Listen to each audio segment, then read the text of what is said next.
Les Blood Angels ont toujours été de vaillants défenseurs de l'Imperium. Mais leurs exploits resplendissants ont parfois été éclipsés par la noirceur qu'ils portent en eux. En effet, une tare génétique menace d'engloutir un jour leur noblesse d'âme. Cette lutte intérieure définit tout ce qu'ils sont et dicte chacun de leurs actes, du plus terrible au plus glorieux. Créés lors de la légendaire première fondation, les Blood Angels étaient à l'avant-garde de la Grande Croisade et aidaient l'Empereur à réunir sous sa bannière les colonies humaines éparpillées.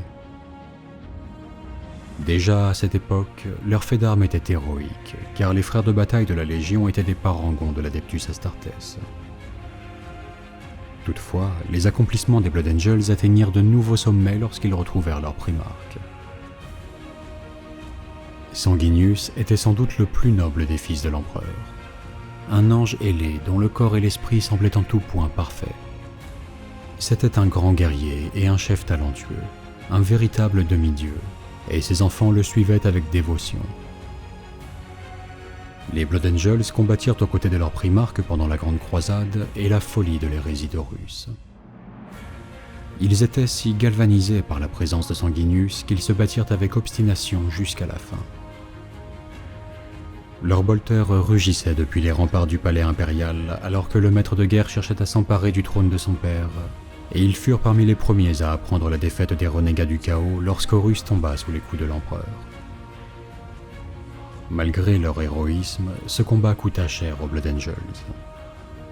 Lors de l'ultime attaque désespérée contre le Vengeful Spirit, la barge de bataille d'Horus, Sanguinius fut tué en combat singulier contre le maître de guerre. Sa perte fut l'un des nombreux coups durs portés à l'Imperium ce jour-là, mais pour les Blood Angels, ce fut le plus terrible de tous. Les fils du primarque partageaient un lien privilégié avec leur géniteur, et la mort de Sanguinius marqua à jamais les Blood Angels dans leur chair et dans leur esprit. On suppose que c'est la mort de Sanguinius qui est responsable de la malédiction de la soif rouge. Cette faille dans le patrimoine génétique de la Légion s'est répandue lentement chez les Blood Angels ainsi que leurs chapitres successeurs. Au cours des millénaires qui suivirent, la démence qu'elle induisait s'est propagée et a donné naissance à un terrible secret qui ne cesse de saper la gloire des fils de Sanguinius. Les Blood Angels et leurs chapitres successeurs sont renommés pour leur courage sous le feu ennemi. Ils font face aux situations les plus suicidaires sans broncher, et leur inclination pour le corps à corps est célèbre. Certains estiment même que les Blood Angels sont trop téméraires et indisciplinés, voire qu'ils se comportent parfois comme des bêtes féroces. Mais la réalité est bien plus tragique et plus noble à la fois. L'anomalie provoquée par la mort de leur primarque est double. L'aspect le plus évident est l'accès de rage et de violence appelé la soif rouge. C'est un grand déshonneur pour un Blood Angel que d'y succomber en dehors des circonstances les plus extrêmes. Par conséquent, les frères de bataille tentent continuellement de maîtriser leur colère intérieure et d'incarner les idéaux de leur primarque. Malgré cela, rien ne peut préserver totalement les fils de Sanguinius du dernier degré de cette affliction, la rage noire. À la veille d'une bataille, il arrive qu'un Blood Angel soit assailli de visions apocalyptiques.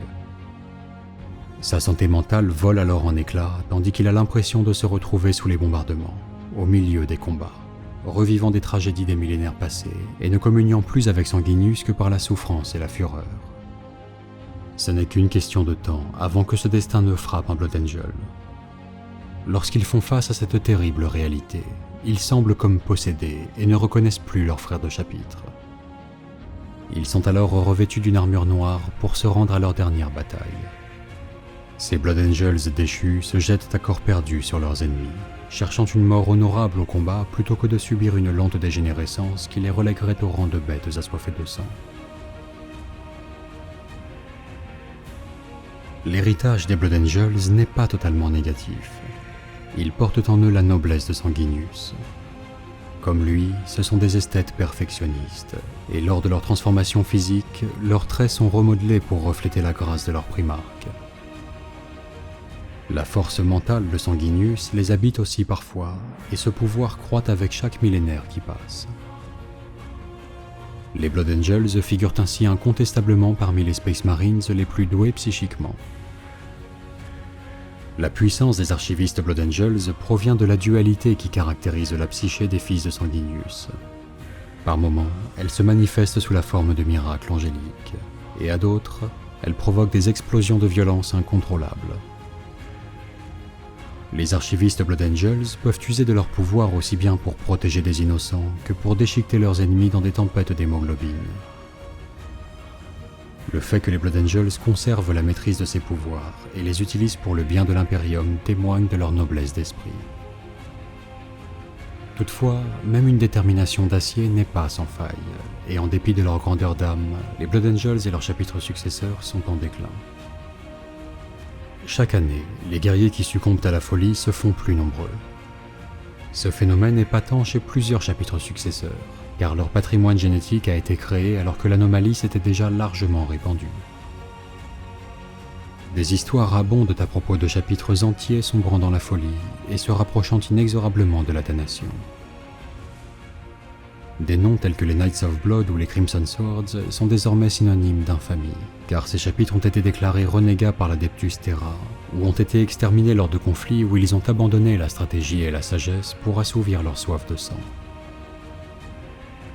Et s'il devait y avoir un seul chapitre qui aurait dû succomber à l'attrait des puissances de la ruine, c'est bien celui des Blood Angels. Leur malédiction génétique et leur pouvoir psychique en font des candidats idéaux pour la damnation. Certains membres de l'Inquisition ont d'ailleurs des soupçons vis-à-vis du chapitre et le surveillent de près, à l'affût du moindre signe de corruption. Pourtant, les Blood Angels sont d'une loyauté indéfectible depuis plus de 10 000 ans, et ne sont pas plus enclins à rejoindre le chaos qu'ils ne l'étaient lorsque le maître de guerre Horus s'est rebellé contre l'empereur. Les Blood Angels doivent veiller sans cesse à maintenir leurs effectifs à un niveau acceptable, car les jeunes recrues succombent aussi souvent à la rage noire que les vétérans. De plus en plus de frères de bataille choisissent une mort glorieuse plutôt qu'une folie ignominieuse, mais leur sacrifice laisse des effectifs de plus en plus clairsemés. Pire encore, la fréquence de la rage noire augmente. Autrefois, le chapitre ne perdait qu'une poignée de frères à cause d'elle lors d'une campagne militaire. Désormais, il arrive que des forces de frappes entières sombrent dans la démence. En outre, le destin des Blood Angels sembla scellé lors des dernières années du 41e millénaire. Un raz-de-marée de Xénos voraces nommés Tyrannides s'abattit sur Baal, leur monde natal, et ses lunes jumelles Baal Prime et Baal Secondus. La nuée était l'une des vrilles de la flotte ruche Léviathan, composée d'innombrables organismes guerriers animés d'une faim insatiable. Le seigneur des Blood Angels, le commandeur Dante, rappela tous les guerriers disponibles afin de combattre pour Baal. Avec le renfort de plusieurs chapitres successeurs, les Blood Angels étaient déterminés à se battre jusqu'au dernier pour leur planète et ses lunes. La bataille fut démesurée et une violence effroyable se répandit sur tous les fronts.